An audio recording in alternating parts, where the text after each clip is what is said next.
Interim সরকারের সময়টা actually একটা অ্যাসেসমেন্ট করা জাতির শিক্ষার জন্য খুবই জরুরি।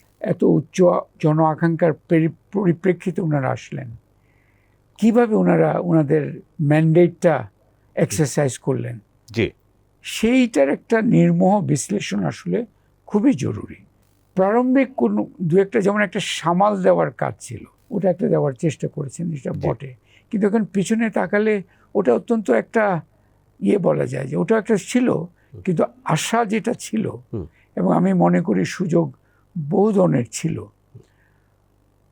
ওনারা কিন্তু এই যে দুর্নীতির বিষয় বলি, হয়রানির বিষয় বলি, কোনোটাতে ঠিক গুরুত্বপূর্ণ অগ্রগতি হয়নি।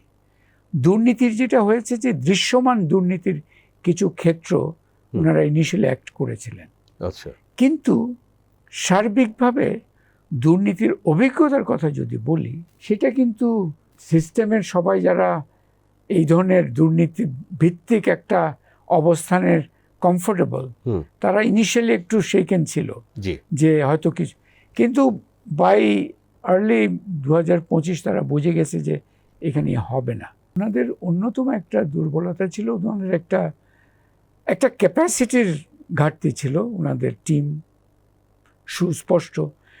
এই যে আপনি একটা উদাহরণ যদি দিই, এখন হামের যে হচ্ছে, এটা কিন্তু একটা কেস স্টাডি হতে পারে।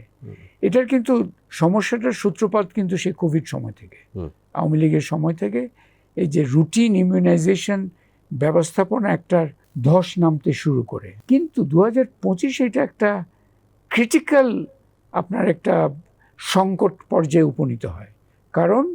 কারণ একটা ছিল, আমরা হেলথ সিস্টেমটাকে অর্থায়ন এবং বাস্তবায়ন যেভাবে হচ্ছিল, HPNSP বলে একটা প্রোগ্রাম, সেটার সমাপ্তি ছিল 2025-এ, কিন্তু তারপর একটা ট্রানজিশন প্ল্যানের প্রয়োজন ছিল, ওটার দিকে একেবারেই নজর দেননি।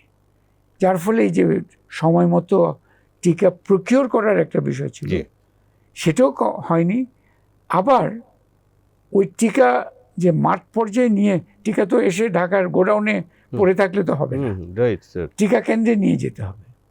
সেখানে নিয়ে যাওয়ার যে জনবল, যে তার জন্য যে অর্থায়ন, ওইখানে ওনারা এক ধরনের চরম অদক্ষতা দেখিয়েছেন। ওনারা হয়তো অতিমাত্রায় সংস্কার বলে একটা শব্দের মধ্যে নিজেদেরকে আবদ্ধ করে ফেলেছিলেন।